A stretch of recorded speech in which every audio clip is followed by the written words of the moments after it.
TD, welcome to Together, and it's once again time for an episode with my friend Bill Mew. Bill, if you, as a British gentleman, would want to be the next James Bond, and you would want to have massive, intrusive surveillance, because apparently that's very important for national security, how would you start? What would you do? Well, we're doing this, of course, shortly after the really very sad loss of Sean Connery, who is the ultimate James Bond. So obviously there is no replacing him whatsoever. Even all the consequent James Bonds were a poor substitute. And I don't pretend for a moment that I'd be any better. But if I were to be looking out for some sort of Bond villain out there who is going to do some form of global mass surveillance and spy on us all and take over the world, there are certain things I'd look out for. And the first three things would be some enormous data centers. So you need to be able to store an absolutely massive amount of data to do this. Second of all, you need to find ways of filling up the data centers by siphoning an enormous amount of data into it. And then you need to be able to analyze it all, because you're going to have an enormous amount of data to deal with. So to start with, I think we can probably count out most of the traditional Bond villains, because the size of data center that we're talking, the little islands that they have where they have their secret base, you're simply not going to be able to fit a data center of this size on a small island like that, nor are you going to have enough power on that small island to charge it. So I think we're probably not looking at a secret base on some secret island. What do you think? Well, I think that when we look at just what Edward Snowden told us about everything that's happening, and we look at things like tapping into cross-Atlantic fiber connections and stuff like that, and then adding to that what you mentioned, all the data that you need to extract to just have it. And that's even before you start analyzing it, because that's the next stage, right? Well, when Snowden made his leaks about 6 years ago, or however long ago that was, he was talking about the NSA data center in Utah that at that time was recording about 20 billion incidents a day. Now, obviously, the volume of traffic has gone up significantly since then. So we're probably talking about an order of magnitude above that already. And if we're talking about those sorts of volumes, you certainly need massive data centers. And not only are we cutting out the sort of Bond villain on an isolated island, we're probably counting out most countries in the world that simply wouldn't have the capacity to do this. Now, there are a handful of the first world nations, or the most technically sophisticated and financially capable countries that would have data center facilities, and some of the NATO nations, Russia and China might all be numbered amongst those. So in terms of having data center facility on the order of magnitude necessary, we've narrowed it down to a smaller number of potential Bond villains out there.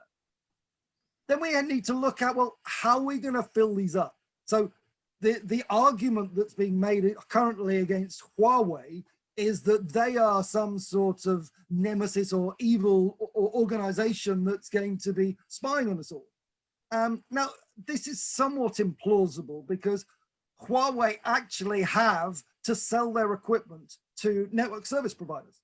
And those network service providers are going to install the equipment on their networks and then manage the networks and that equipment and hold all the passwords and everything else. And if suddenly, let's say you're Vodafone or BT in the UK, or any other carrier in every other nation that's using this type of equipment, if suddenly almost all of your bandwidth is heading offshore to China, you're going to suddenly notice. And someone who's managing your network can say, well, this is a bit strange. I wonder why this is happening. And therefore, it's totally implausible to say that the Huawei represents the sort of threat that is being made out here. Well, there are a couple of things which I always like to underline and like to stress. Every time when an incident happens, and when there is some truth behind the rumors, it shows up on the radar screen. And we had that already during the Cold War between the Soviet Union and the United States. There were rumors, and something popped up on the radar screen, being an indication that it's actually true. Now we have the RTB hijacking, which according to some people was a misconfiguration, according to others a devious plan by the Chinese government, but within hours the entire internet was informed about this happening. There was the misrouting by Zoom, where suddenly a lot of Zoom conferences were routed through China. Didn't last longer than 20 minutes until the entire internet was informed about this was happening. Can we imagine that something like that would happen, that Telefonica, O2 or British Telecom or Vodafone or whomever is using... I think we can discount the sort of surreptitious rerouting of enormous volumes of traffic, because that would be found out in an instant, and it simply isn't happening. It simply isn't practical. There are legal above board means of tapping into these sort of networks and this sort of equipment, and all telecoms equipment is has incorporated into legal intercept capabilities. So if within a particular country you have approached a judge, you have got a warrant, and then you have actually served that warrant on a telecoms provider, then you have permission to do what they call a legal intercept, where you can siphon off a certain amount of traffic. And this is how they do wiretaps and things like that. But again, you may not be able to do mass surveillance on a surreptitious basis, but it's very unlikely that you're going to be able to do mass surveillance on this basis, because if you go to a judge and he says, well, who's this warrant for or whatever, and you say, well, everybody, I'd like to spy on everyone, please, and could I do it straight away? The judge is just simply not going to sign it. This is a non-starter. So again, unless Bill, it is a judge in the United States, and you refer to some kind of article in the Visa Act or in the Cloud Act. We'll come on to that, and we'll come on to sort of where we see the more feasible Bond villain existing.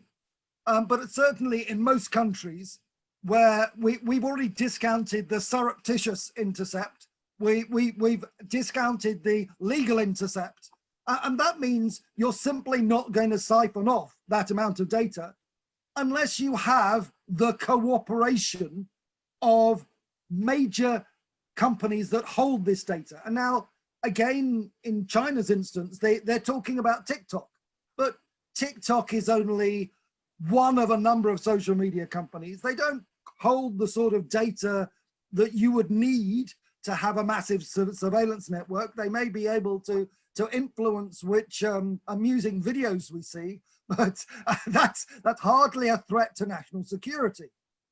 However, if we, as you mentioned earlier, take our point of perspective a little closer to the American shores and ask some of these same questions, we start to get different answers. Because in terms of the massive data center capacity, there is absolutely no question that the NSA has this capability. In terms of their ability to siphon off the data, either surreptitiously or legally, well, we know for a fact they do this, and actually they have implemented laws such as FISA, such as the Executive Order 12333, which allows them to tap into the Atlantic cables that you mentioned earlier. They actually have not only the data center capability and the mechanisms for forcing companies, and we're talking about all electronic service providers, or electronic communication service providers in the US, and that's all of the telcos, all of the main cloud firms, all of the social media companies, all of the big technology names that you'd be familiar with. There is an existing relationship that the NSA has with these, where they can force them to hand over the data and reroute it into their data centers. So, and through Snowden, we know this is happening. So all of a sudden, it looks as if there is only really one Bond villain out there, and his name is NSA.